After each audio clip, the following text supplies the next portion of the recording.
보실 말씀은 신약 성경 마가복음 4장 35절부터 41절까지 말씀입니다. 그날 저물 때 제자들에게 이르시되 우리가 저편으로 건너가자 하시니 그들이 무리를 떠나 예수를 배에 계신 그대로 모시고 가매 다른 배들도 함께 하더니 큰 광풍이 일어나며 물결이 배에 부딪혀 들어와 배에 가득하게 되었더라.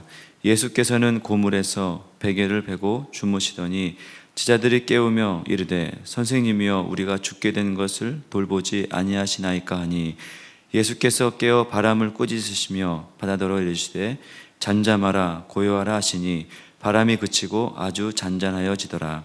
이에 제자들에게 이르시되 어찌하여 이렇게 무서워하느냐 너희가 어찌 믿음이 없느냐 하시니 그들이 심히 두려워하여 서로 말하되 그가 누구이기에 바람과 바다도 순종하는가 하였더라. 아멘. 오늘 본문 말씀으로 광풍을 잠잠케 하시는 예수님이란 말씀 같이 나누기를 원합니다.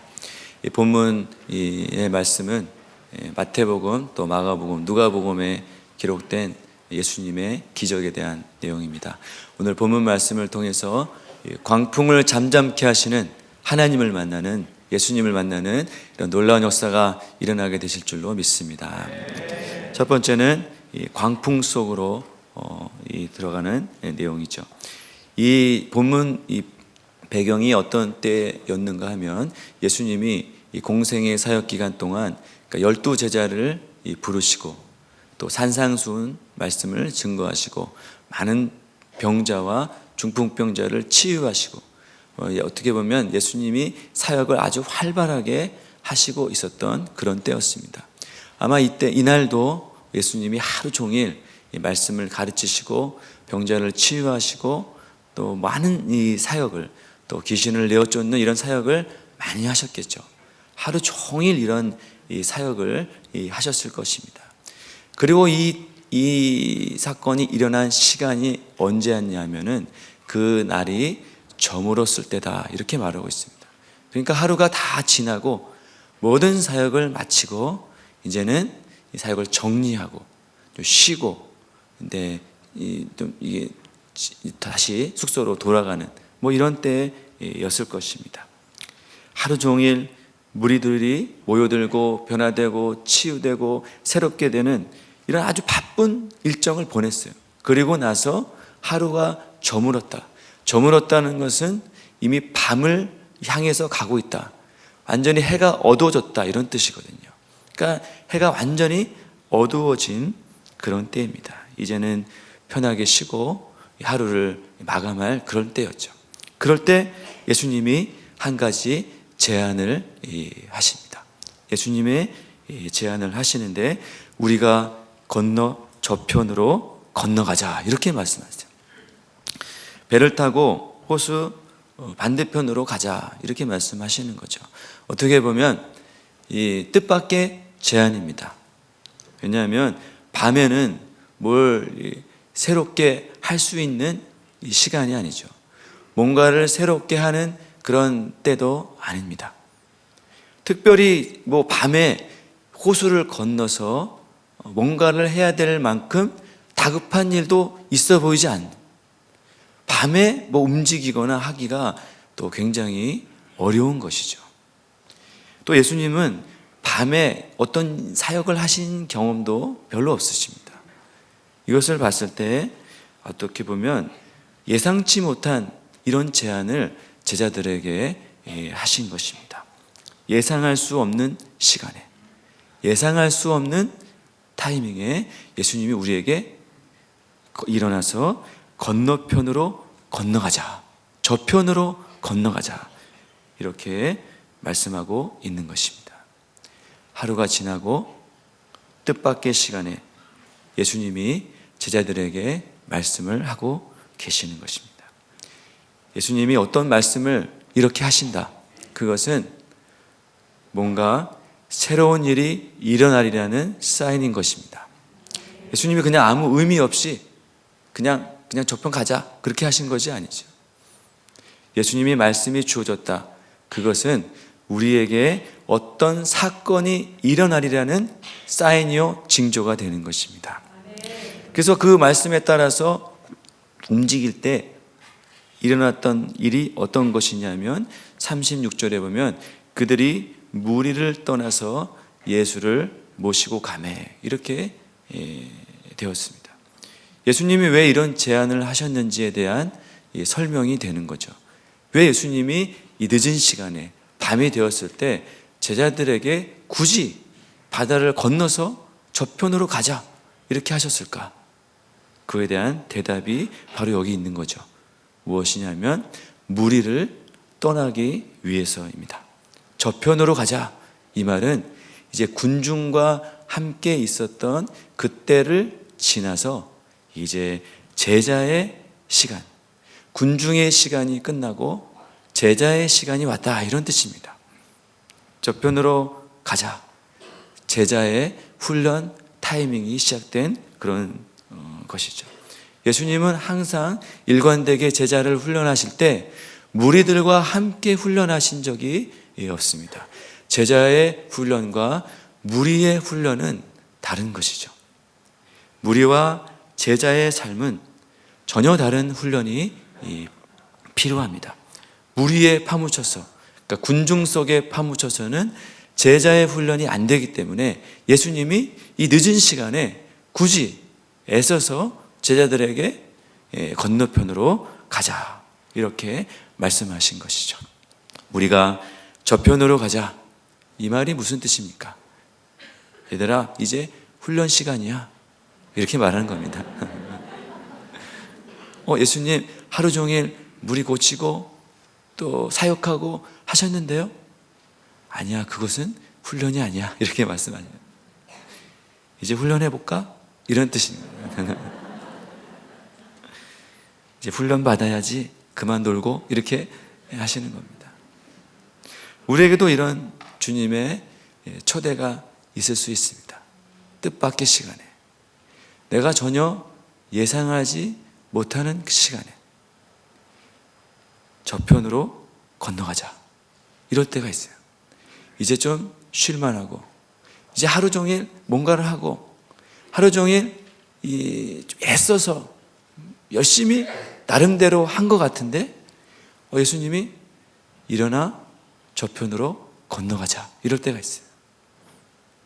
우리의 생각과 다른 것이죠.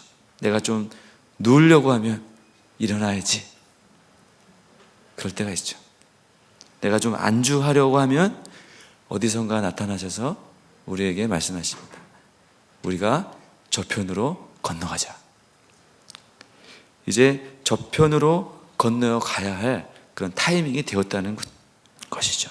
그때에서야 바로 비로소 제자들의 훈련이 시작되게 되어 있습니다. 지금 우리에게 예수님이 말씀하시는 것이죠. 우리에게 저편으로 건너가자. 우리에게 지금 예수님이 초청해 주고 계시는 것입니다. 우리가 언제 건너가야 됩니까? 바로 지금. 우리가 지금 이곳에 머물지 말고 저편으로 건너가야 될 때가 바로 지금 이 순간인 줄로 믿습니다. 이렇게 말씀하실 때 건너가야죠. 예수님이 건너가자 그럴 때 우리가 건너가야 되는 것입니다. 이제 배를 타고 이제 갔을 때 두 번째는 무서워하는 제자들입니다. 예수님의 제안에 제자들은 건너편으로 항해를 시작했어요. 사실 이게 무슨 훈련인지 아무도 몰랐습니다. 광풍이 있을 것이다 그러면 아무도 안 갔을 거예요. 그러나 예수님이 건너가자 하셨으니까 건너간 거죠. 그냥 가는 겁니다. 예수님이 가자고 하니까 그냥 간 거예요. 왜냐하면 이렇게 어둑해지고 밤이 되었을 때는 아무나 쉽게 이 바다를 건너갈 생각을 안 합니다. 그런데 제자들 중에는 베테랑 어부가 4명이나 있어요. 그리고 대부분이 이 가버나움, 베세다, 갈릴리 주변 사람들입니다. 그러니까 배와 갈릴리 바다에 굉장히 익숙한 사람들이에요. 그러니까 밤이 어둑했을 때 배를 탈 생각을 하죠. 과감하게 건너갔다는 것입니다. 그런데 이들이 항해 중에 갑자기 광풍을 만나게 됩니다. 광풍이라는 뜻은 돌풍이라는 뜻이죠. 그러니까 어떤 갑자기 불어닥친 회오리 바람 같은 그런 류의 바람입니다. 바다 한복판에 갑자기 이 광풍이 불어닥쳐서 배가 막 뒤집히려고 하고 물이 배로 막 쏟아지는 이런 굉장히 위급한 상황이 됐어요. 누가복음 8장 23절에 보면 이 상황을 이렇게 설명합니다. 행선할 때 예수께서 잠이 드셨더니 마침 광풍이 호수로 내리침에 배에 물이 가득하게 되어 위태한지라. 이렇게 성경이 말하고 있습니다. 성경이 참 자세하게 말씀하시고 계시는데, 우리가 저편으로 가자, 그리고 배를 타고 갔을 때, 그리고 예수님이 잠이 드셨을 그 타이밍, 그러고 나서 마침 그러대요. 다 그 타이밍에, 그 순간에 무슨 일이 일어났냐? 광풍이 불어닥쳤다는 거죠. 그동안 잠잠했었고, 그동안 아무 일 없었어요. 그동안 아무런 일 없이 잠잠하고 있던 그 바다가 제자들이 배를 타고 건너가려고 할 때, 그리고 예수님이 잠이 들었을 그때, 그 타이밍에 광풍이 몰아닥친 거죠. 제자들이 건너가려고 한 게 아니에요. 예수님이 가자고 하셔서 갔는데 이렇게 죽게 된 위급한, 위태로운 상황이 벌어지게 된 것입니다. 우리의 신앙생활 속에서도 이런 일들이 있습니다. 주님은 이렇게 우리를 훈련하시죠. 훈련의 때가 다 보통 이렇습니다. 우리가 교회 다니고 그냥 공동체에서 이렇게 예배드리고 찬양하고 은혜 받고 잘 성장하고 잘 은혜 받고 기쁘고 감사하게 이제 신앙생활을 하고 있을 때, 주님이 특별히 부르셔서 이제 제자 훈련, 리더로, 동역자로 새롭게 살자 결단하고 헌신하고 이렇게 하면 어떻게 됩니까? 가만히 있던 바다가 움직이죠. 광풍이 막 몰아닥치. 가만히 있었는데, 그 전까지는 교회 생활을 하는데 아무 문제 없었어요. 은혜 받고 좋고 찬양하고 기쁘고 그랬는데 갑자기 어디선가 광풍이 몰아닥치게 되는 거죠. 이제 무리를 떠나서 내가 무리 군중신앙이 아니라 내가 제자의 삶을 한번 살아보리라. 떠나는 순간 이전에 경험해 보지 못한 광풍이 우리 삶에 몰아닥칩니다. 저도 초등학교, 제가 보니까 초등학교 1학년 때부터 교회를 다녔습니다. 누님들을 따라서 교회를 다녔는데 굉장히 열심히 충성스럽게 잘 다녔어요. 그래서 성가대도 하고 학생부 회장도 하고 임원도 하고 충성스럽게 여러 직분도 맡으면서 잘 다녔어요. 그럴 때는 아무 일 없었습니다. 은혜도 받고 또 교회 생활을 하는데 아무런 문제가 없었습니다. 그런데 제가 캠퍼스에서 예수님을 만나고 이제 헌신하고 제자 훈련을 받을 때, 예수님이 우리가 저편으로 건너가자 이렇게 말씀하실 때, 그때부터 제가 인생에 경험해 보지 못한 광풍이 불어닥치기 시작했습니다. 그 전까지는 제가 교회 다니는 거 부모님이 반대하지 않으셨어요. 그렇게 제가 교회에서 교회에서 은혜 받고 이렇게 해도 별일 없었어요. 근데 제가 이제 교회에 다니는 정도가 아니라 훈련을 받고 삶을 드리고 헌신하고 하니까 그때부터 광풍이 일어나는데, 그렇게 교회 다니는 거 한 번도 뭐라고 하지 않으셨던 저희 어머니가 저를 막 때리기 시작해요. 그래서 그리고 매도 맞고 막 그런 일들이 그 전까지 일어나 보지 못했던, 경험해 보지 못했던 이런 일들이 일어나기 시작했어요. 광풍이 불었어요. 제자들도 그랬겠죠. 그냥 무리들과 같이 있을 때는 얼마나 좋아요. 무리들이 막 모여들어서 예수님 말씀 듣고 치유받고 변화되고 하면은 얼마나 분위기 좋습니까? 참 은혜 넘치고 군중들이, 사람들이 모여서 다 다 자기 삶을 간증하고 좋은 일만 막 가득했겠죠. 인정받고 대우받고 아주 좋은 일이 많이 있었어요. 근데 예수님이 갑자기 밤에 저편으로 가자. 그런데 고난이 시작됐어요. 광풍이 갑자기 막 불어닥쳤어요. 누가 가자고 그랬어요? 예수님이 가자고 그랬어요. 근데 예수님 지금 뭐하고 계세요? 주무시고 계세요. 38절에 보면 아주 재밌는 표현이 있는데 38절에 보면 예수님께서는 고물에서 베개를 베고 주무시다는 얘기가 되어 있어요. 그냥 저는 성경이 그냥 예수님이 피곤하셨다, 졸았다 이렇게 표현하지 않으시고 베개를 베고 주무셨다 했어요. 작정하시고 주무신 거죠. 완전히 그냥 베개를 베고 고물, 배 뒷칸에서, 고물이라는 것은 배 뒤편이거든요. 뒤편에서 아예 그냥 자리를 펴고 주무신 거예요. 그러면 그 제자가 보면 어떻게 했습니까? 야, 가만히 있었는데 예수님이 배 타고 가자 그랬는데, 그런데 광풍이 막 오고 예수님은 베개 베고 주무시고 계시고, 야, 이거 속았다, 진짜 너무한다, 막 이렇게 할 수 있을 거야. 야, 이러려고 훈련받았나, 이런 생각이 막 몰려들었을 거예요.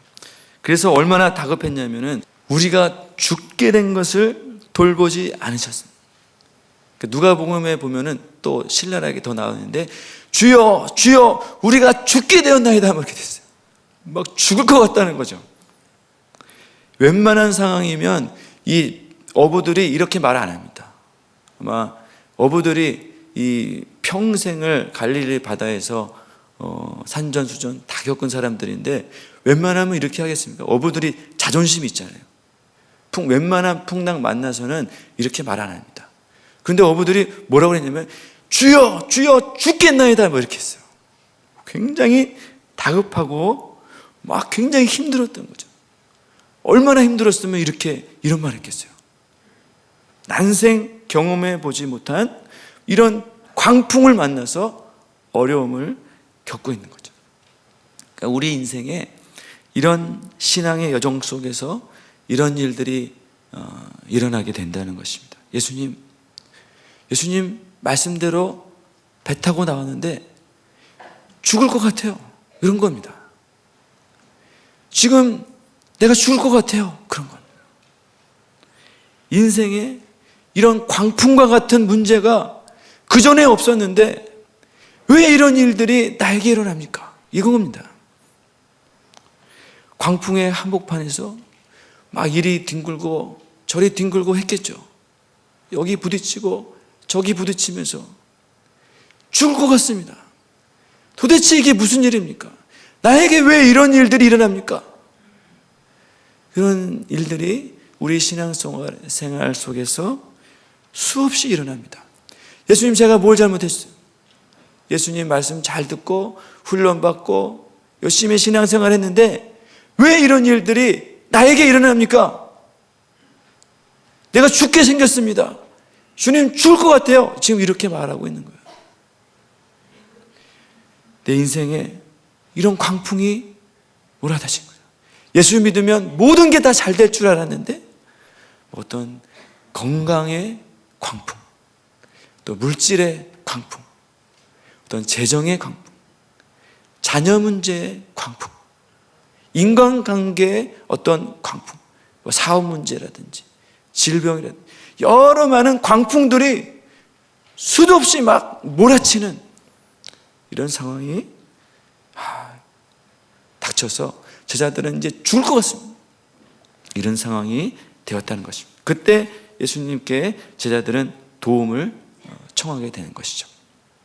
이런 죽을 것 같은 위험 속에서 제자들이 예수님에게 도움을 청하게 됩니다. 제자들이 언제 도움을 청합니까?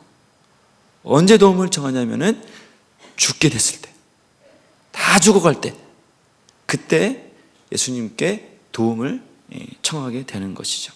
아마 자기가 할 수 있을 정도면은 예수님을 깨우지도 않았을 거예요. 적당하게 바람이 불었다, 적당하게 광풍이 불고 배가 흔들린다, 그러면 어떻겠습니까? 아마 베드로가 나서서 해결했을 거예요. 야, 무서워하지 마. 내가 이 바다 잘한다. 너희들 무서워하지 마. 야, 이런 거 가지고 뭐 무서워하냐? 다 나만 믿어. 그랬었겠죠. 내가 이 바다 잘한다. 나만 믿어라. 이럴 때 이렇게 하면서 베드로가 나서서 아마 다 지도해서 나만 믿으면 다 돼. 이렇게 아마 했을 거예요. 근데 이 광풍은 그런 종류가 아니에요. 완전히 뭐 베드로든 뭐든 야고보든 다 죽게 만들 정도의 광풍이에요. 정신이 없, 죽을 것 같은 이런 상황이 되었다는 거죠. 그러니까 여러분, 죽을 것 같은 광풍이 나에게 일어난다. 이것은 무슨 뜻입니까? 내 힘을 빼고 그때는 예수님을 깨워야 되는 그런 때가 왔다는 것입니다. 광풍이 왜 붑니까? 광풍이 우리 인생 속에서 왜 이런 광풍이 우리 가운데 주는? 예수님을 찾으라는 거죠. 예수님을 깨우라는 거죠. 너의 힘을 빼고 네가 지금 의지하던 것을 내려놓고 예수님을 빨리 깨워라. 예수님이 네 곁에 있지 않니? 이렇게 우리에게 말씀하고 있는 것입니다. 그 정도가 아니면 예수님을 깨울 생각을 하지 않는 거죠. 내가 할 수 있을 정도면 내가 합니다. 그것은 훈련이 아니죠. 내가 하는. 그래서 예수님께 도움을 청하죠. 38절에 보면 뭐라고 되어 있냐면은 예수님을 막 깨워서 뭐라고 했냐면은 선생님이여, 우리가 죽게 된 것을 돌보지 아니하시나이까, 이렇게 말했어요. 이 말이 어떻습니까? 뉘앙스가 어떻습니까? 예수님, 우리를 도와주세요. 예수님, 우리를 살려주세요. 그런 게 아니죠. 약간 뉘앙스가 좀 이렇게 불만이 많은. 제자들이 예수님을 깨우면서 이런 말을 하는 거죠. 지금 이 상황에 예수님 뭐 하시고 계시는 거예요? 이런 겁니다. 왜 잠만 주무시고 계세요? 우리를 돌보지 아니하시나이까, 이 말은 우리를 무시하시니까, 이런 뜻입니다. 우리를 아무 생각 안 하고 생각 없이 잊어버리신 거 아니에요? 이런 뜻입니다. 뭐 하시는 겁니까? 이러자고 예수님 이렇게 배 타고 오자고 하셨어요? 지금 왜 주무시고 계세요? 이런 것입니다. 불평하고 어떻게 보면 좀 따지고 그런 마음이죠. 우리는 지금 죽게 됐는데, 우리는 지금 죽게 돼서 지금 발버둥 치고 있는데 예수님은 아무 일도 안 하는 계신 것 같고, 예수님은 뭐 그냥 주무시고 신경도 안 쓰고 계시는 이런 상황처럼 보인다는 거죠. 우리가 우리 인생의 광풍을 만날 때 주로 이런 이야기들을 많이 하죠. 우리가 죽게 됐을 때, 우리가 정말 어렵고 힘들 때, 우리가 볼 때는 예수님이 나에게 아무 일도 안 하는 것 같아요. 그냥 주무시고 계시는 것 같아요. 우리에게 믿음 주시고 우리가 저편으로 건너가자, 훈련받자, 신앙하자, 이렇게 말씀하시고 예수님 아무 일도 안 하시고, 우리를 거들떠보지도 않으시고 챙겨주지도 않는 것 같고, 그냥 신경 안 쓰시고 계신 것 같고, 관심이 없는 것 같고, 나는 예수님에게 잊혀진 존재 같고, 그러니까 이런 말을 하는 거죠. 왜 나를 돌보지 않습니까? 왜 나에게 관심이 없습니까? 내가 이렇게 힘든데. 이렇게 말하고 있는 거죠. 그러나 어떻게 보면 이 상황에서 예수님은 이스라엘들을 다 보고 계시는, 광풍이 부는 것도 정말 힘든 일이지만 예수님의 입장에서 볼 때는 광풍을 그대로 다 감당하시고 제자들을 훈련하기 위해서 아마 애써서 잠을 청하시는, 그걸 다 보고 계시면서 참고 인내하고 계신 예수님도 참 대단하신 거죠. 우리 인생에 이런 광풍이 일 때 예수님을 깨우는, 예수님께 달려가시는, 예수님을 맞으시는 여러분이 되시길 바라겠습니다. 두 번째는 이제 이 광풍 속에서, 광풍의 한복판에서 우리가 예수님이 어떠한 일을 하셨는가, 그것을 보기를 원하는 거죠. 제자들이 예수님을 막 깨웠어요. 흔들어 깨웠어요. 절박하게. 어떻게 보면 굉장히 흥분돼서 예수님을 깨웠단 말이에요. 그때 예수님은 일어나셔서 광풍을 꾸짖으십니다. 잠에서 깨어나셔서 어떻게 하셨습니까? 잠에서 확 깨어서 이게 무슨 일이지? 큰일 났다. 어떻게 하지? 그렇게 한 것이 아니에요. 놀라서 무서워한 것이 아니라 일어나시자마자 그 바람을 꾸짖으셨어요. 그리고 바다에게 잠잠하라 이렇게 명령하셨어요. 고요하라 명령하셨어요. 여러분, 꾸짖으셨다는 것은 책망하셨다는 거거든요. 책망하신 거예요. 여러분, 누구를 책망합니까? 주로 사람을 책망하죠. 그러니까 그 말을 알아듣는 자에게 책망을 하죠. 사람이라도 여러분 갓난아기를 책망합니까? 갓난아기 기저귀 쌌다고 너 왜 기저귀 싸? 그렇게 하지는 않잖아요. 그것을 알아듣고 이해하고 그런 존재에게 책망합니다. 우리가 기르는 애완견에게도 책망하죠. 알아들으니까 막 너 왜 그랬어? 하잖아요. 그러나 우리가 집에 있는 물고기한테 책망 안 하잖아요. 그는 알아듣지는 못해요. 그런 존재는 알아듣고 이해하지 못하는 사람의 존재에게는 책망하지 않아요. 우리가 산에다 대고 책망하지 않죠. 바위에다 대고 또 어떤 이런 바람을 향해서 꾸짖었다. 되게 이상한 거잖아요. 그런데 왜 우리가 이렇게 생각합니까? 이런 바람, 산, 이것은 우리의 꾸짖음의 대상이 아니에요. 만약에 여러분 나가서 산에다 대고 막 꾸짖었다고 생각해 보세요. 이상한 사람이에요. 이런 무생물들, 이런 존재들은 우리의 개념 밖에 있다고 생각하기 때문에 우리는 그런 영역 밖에 있는 존재이기 때문에 아예 이런 존재에 대해서 관여하지를 않아요. 그러나 예수님은 모든 만물의 창조자가 되십니다. 우리가 생각하는 영역 정도의 그것을 관여하시고 그런 분이 아니세요. 모든 만물이 말씀으로, 예수님의 말씀으로 창조가 됐어요. 그래서 모든 만물은 예수님의 말씀에 굴복되게 되어 있는 것입니다. 이 세상의 모든 새, 물고기, 또 동물, 육축, 이런 존재도 예수님의 말씀에 굴복합니다. 또한 이 세상에 존재하고 있는 공기, 또 바람, 구름, 돌, 이런 것까지도 예수님의 말씀에 복종하게 되어 있습니다.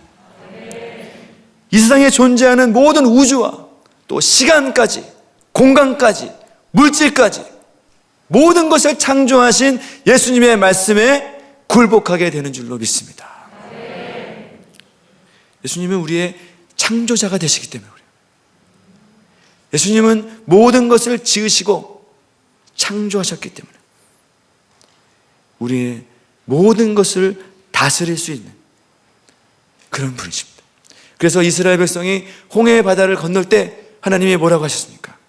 홍해를 꾸짖으시니 그 홍해가 말랐다, 이렇게 말해요. 여호수아가 이 기본 전투에서 뭐라 했습니까? 태양아 너는 기본에 머물러라, 달아 너는 아얄론 골짜기에 머물러라.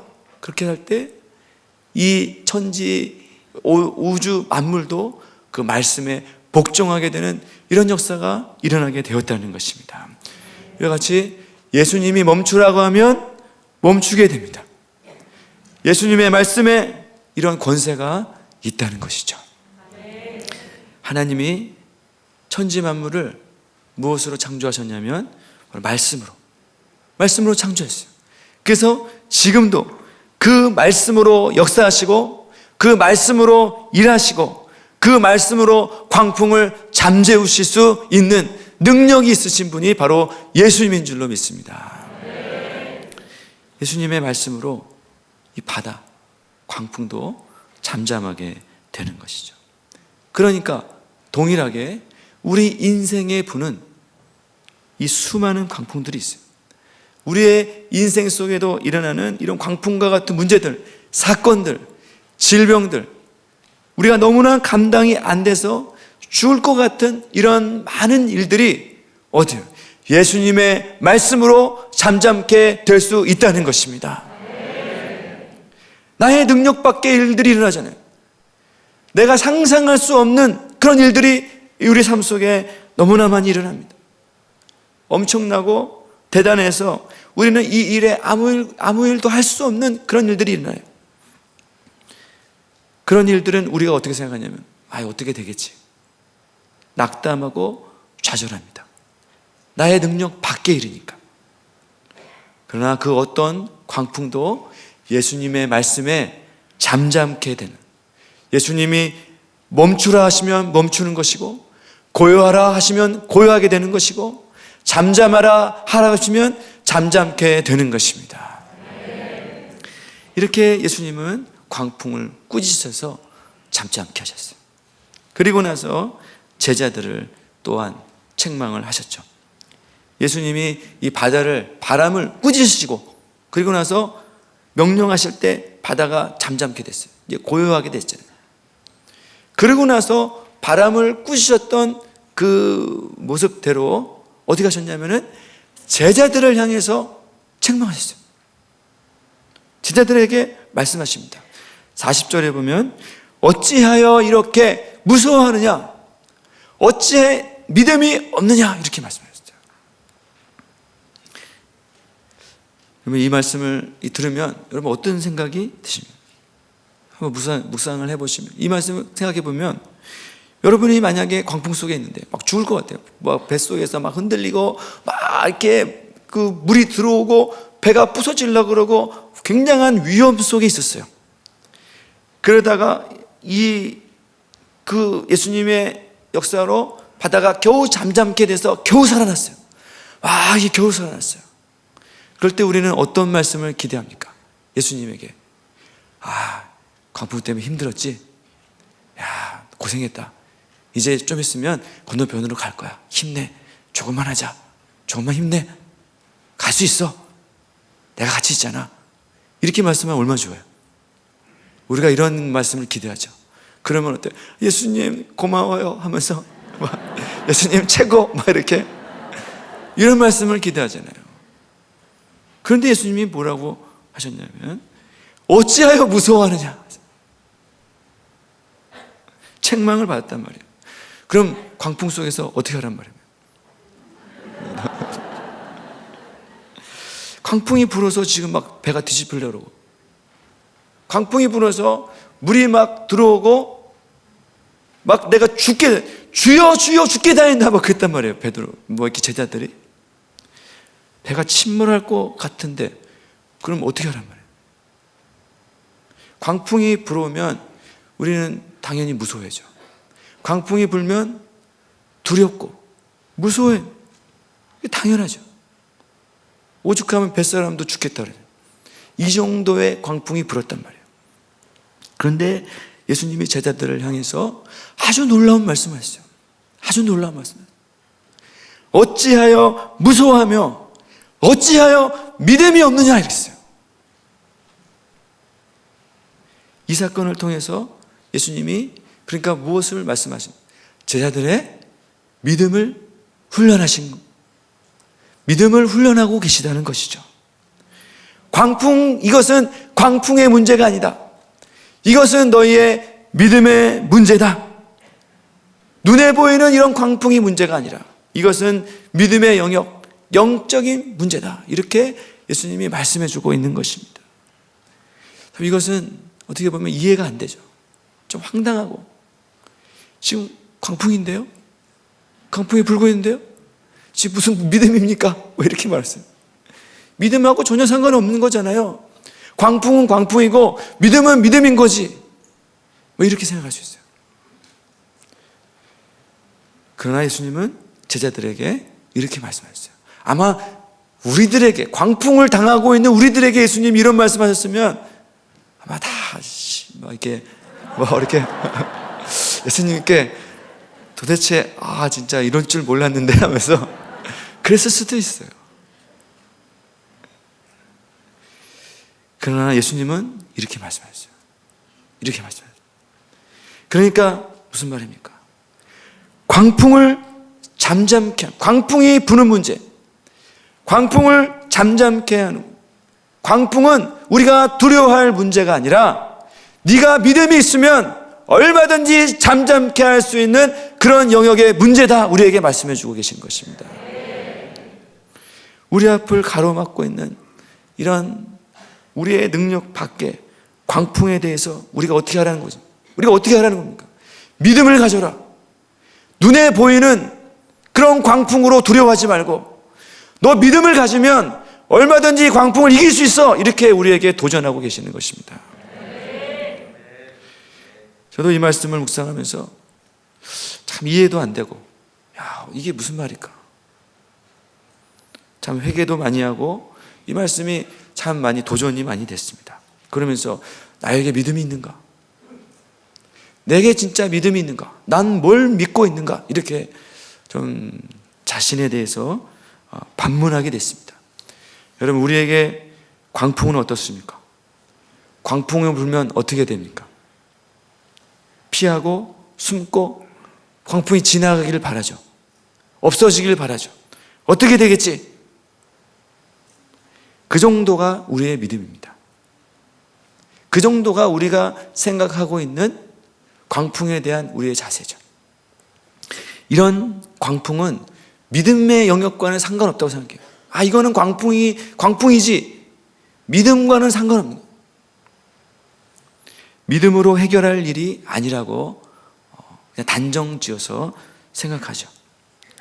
광풍이 지나가기를 바라지 광풍을 잠잠케 한다, 이거는 생각을 못합니다. 그런 생각 아예 없어요. 우리의 영역 밖의 일이에요. 광풍을 만나면 언제나 두려워했고, 광풍을 만나면 언제나 제자들처럼 하나님을 원망하고 지금 왜 아무 일도 안 하시고 계십니까? 이런 일을 했지, 광풍을 잠잠케 하는 건 내 신앙 속에서 이전까지 없었어요. 그래서 무서움을 그저 잘 버티게 해주세요. 광풍 속에서 살아남게 해주세요.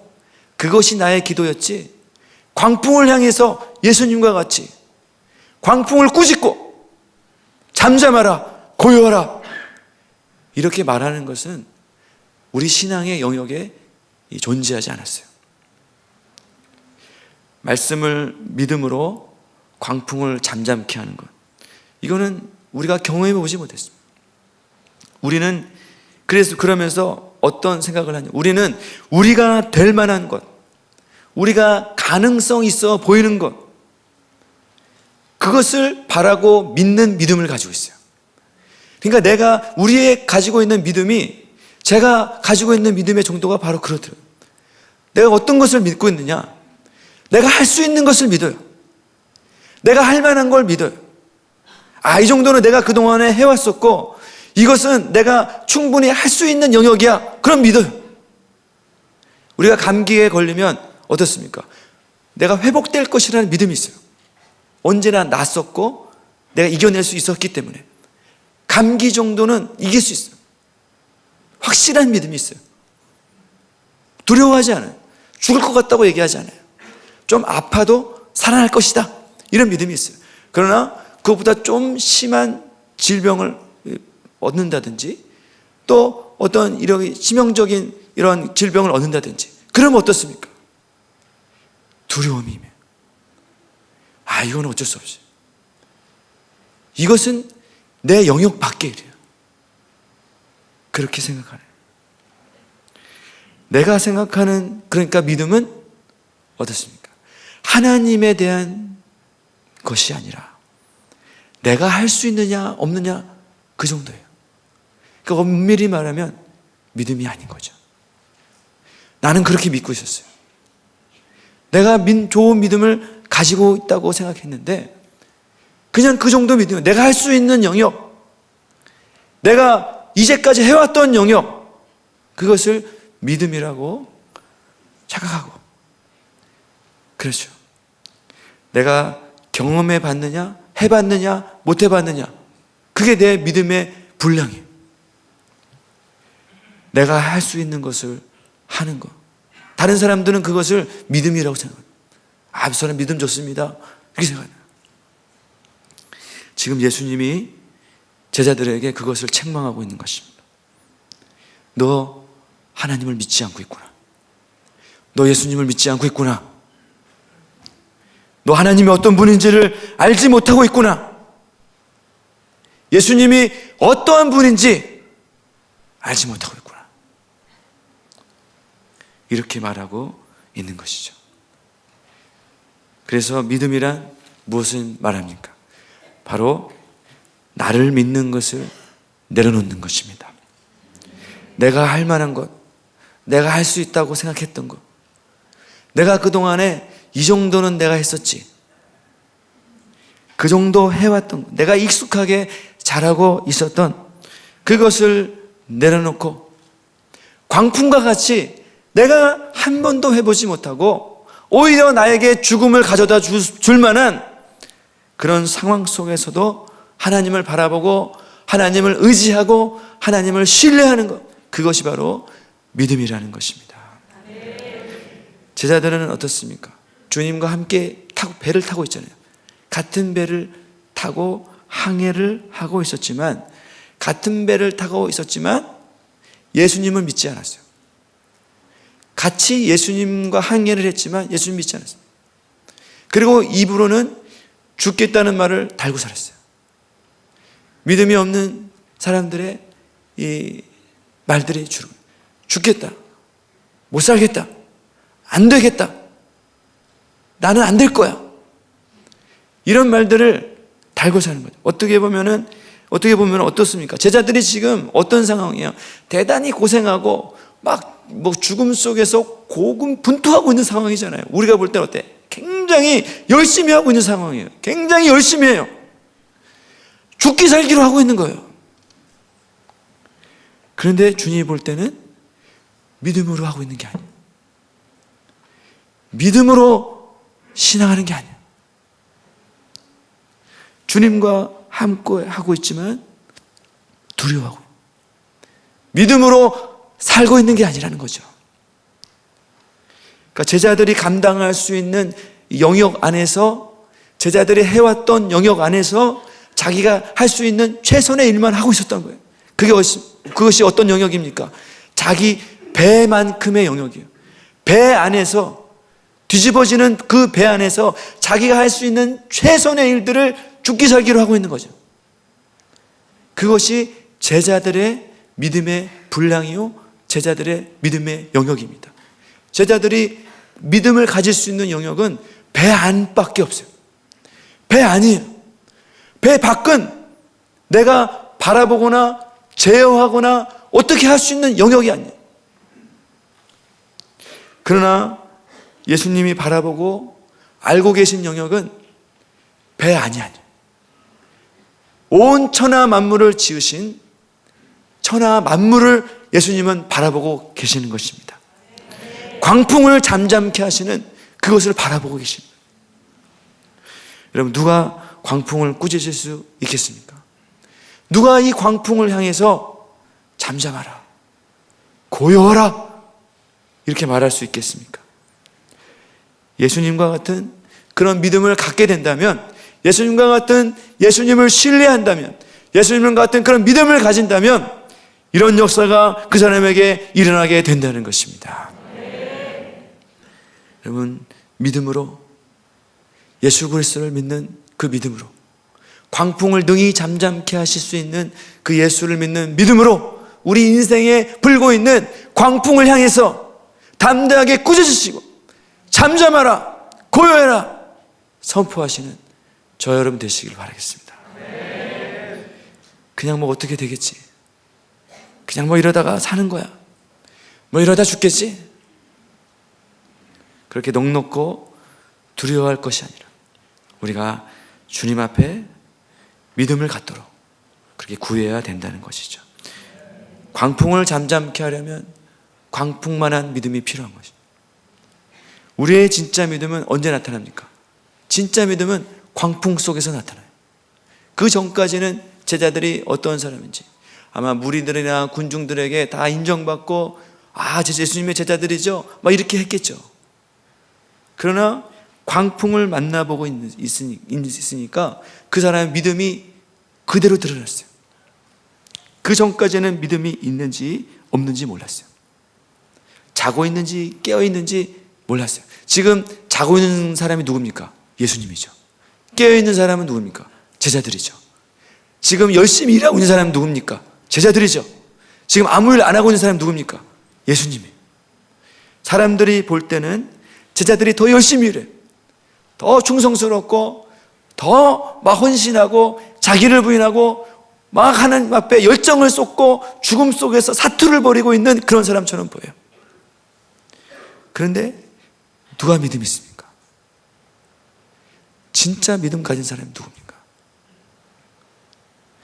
주무시고 계신 예수님이었다. 광풍 속에서 내가 어디에 속해 있는가, 그것이 드러나게 된다는 것입니다.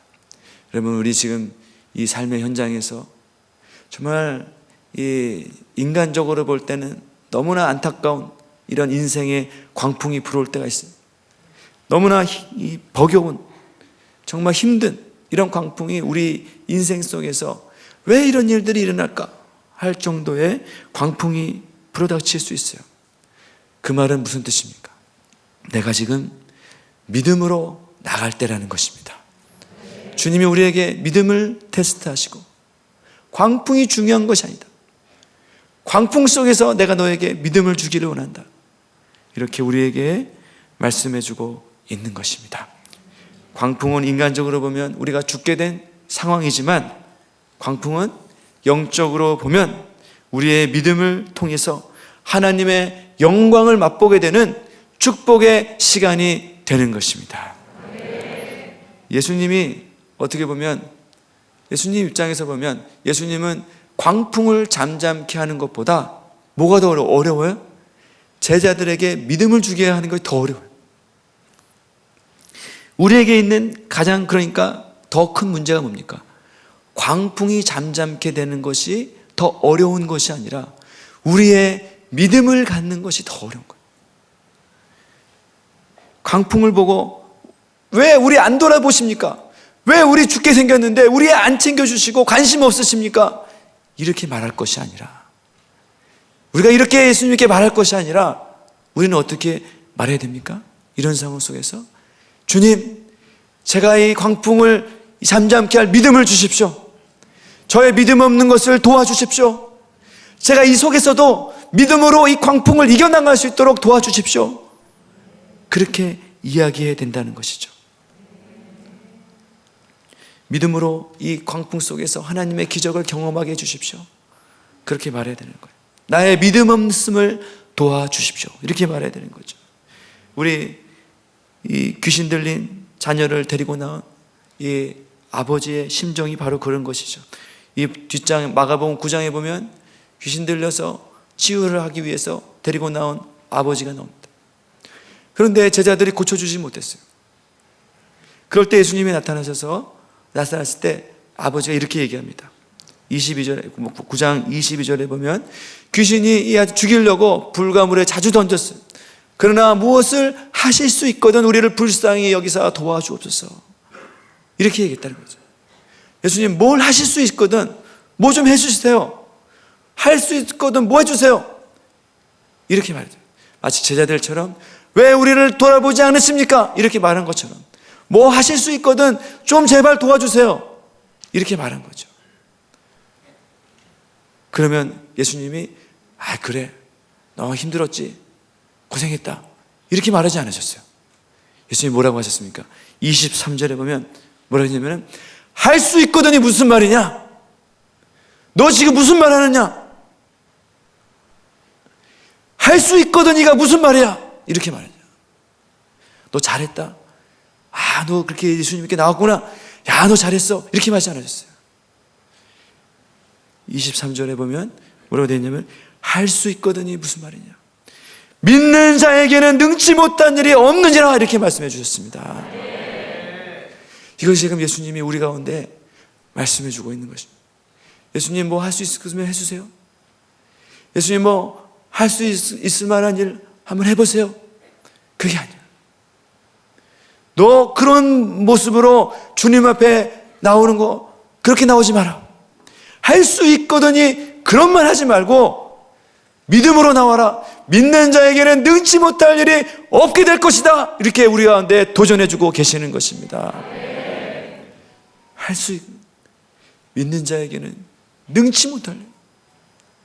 주님이 우리 가운데 믿음을 주실 때 그 믿음으로 우리가 모든 것을 가능하게 하는 그런 인생을 살 수 있게 된다는 것입니다. 그때 이 아비가 뭐라고 했어요? 24절에 보니까 곧 그 아비의 아버지가 소리질러 이르되 내가 믿나이다. 나의 믿음 없는 것을 도와주소서 하더라. 이렇게 말씀했어요. 우리가 이런 기도를 해야 됩니다. 주여, 내가 믿나이다. 지금 아이가 귀신 들리고 광풍이 불고 그게 문제가 아니라는 거죠. 아이가 지금 귀신 들려서 뭐 불에도 들어가고 그 문제가 아니다. 지금 내가 믿습니다.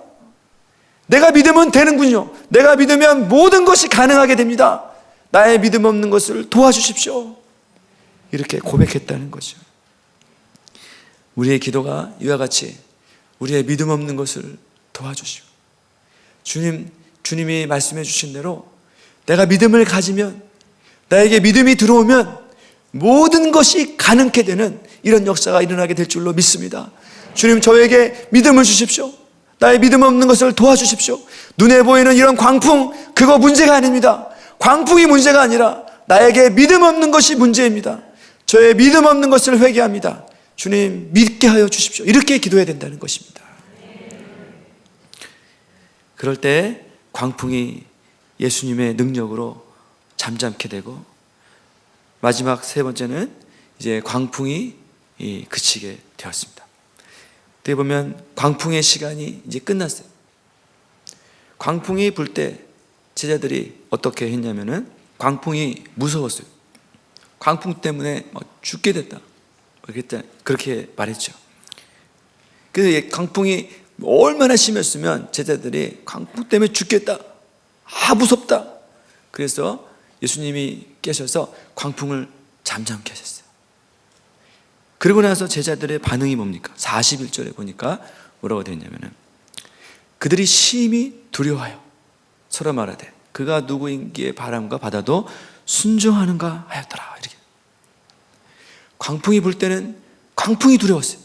근데 광풍이 잠잠게 되니까 누가 두려워요? 예수님이 두려워요. 예수님이 두려워요. 참 아이러니하네요. 그러니까 믿음 없는 사람들의 삶은 항상 두려움 속에 산다는 거죠. 광풍이 일면 광풍 때문에 두렵고, 광풍이 잠잠게 되면 광풍을 잠잠케 하신 예수님이 두려워요. 이것은 하나님에 대한 경외심이기도 하겠지만 이런 일들이 일어나게 된다는 거죠.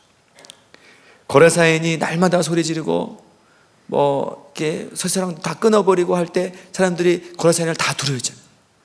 다 두려워했어요. 그런데 예수님이 이 거라사인을 치유하니까 어떤 일이 벌어졌어요? 예수님을 동네에서 나가라 그랬어요.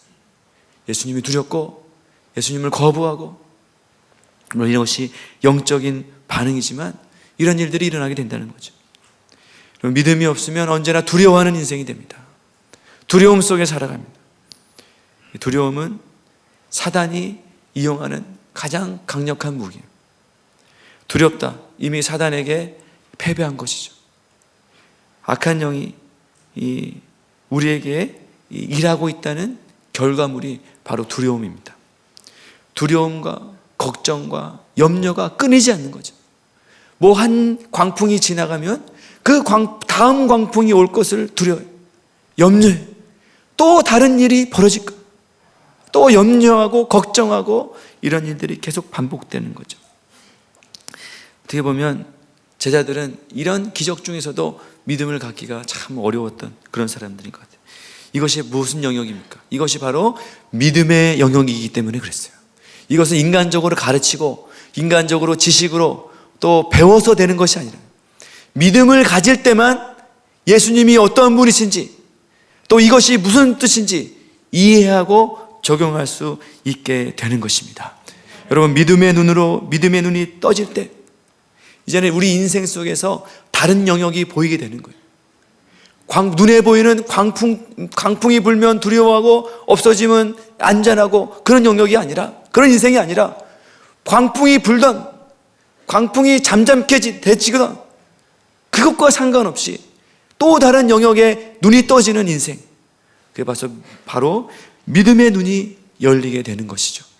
우리 열왕기하에 보면 아람 군대가 엘리사를 이 포위해서 지금 위협하고 있는 이런 상황이 이 성경에 나옵니다.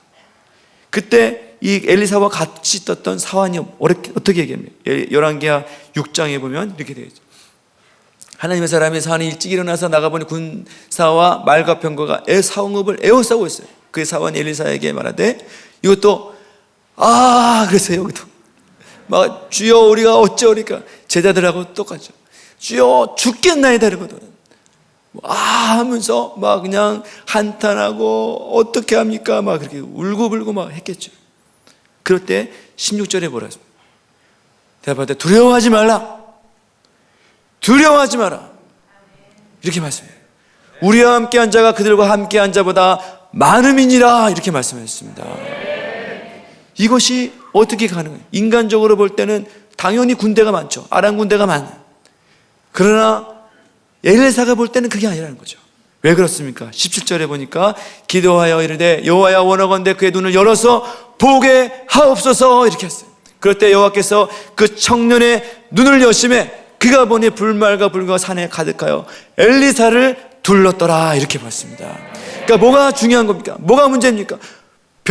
이렇게 아람 군대가 성읍을 에워싼 것이 문제가 아니라 우리의 눈이 감겨있는, 영적인 눈이 감겨있는 것이 문제라는 것이, 우리의 영적인 눈이 열리게 될 때, 기도를 통해서 기도할 때 우리의 믿음의 눈이 열리게 될 때 우리를 감싸고 있는 하나님의 불말과 불병거가 보이게 된다는 것입니다.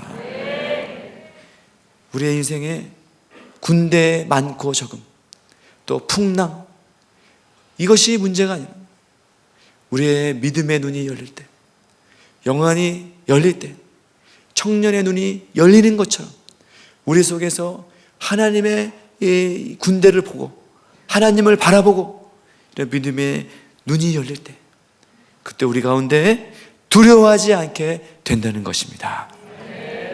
결론적으로 우리는 인생의 광풍 속에서, 그 속에서 죽을 수밖에 없는 이런 인생들입니다.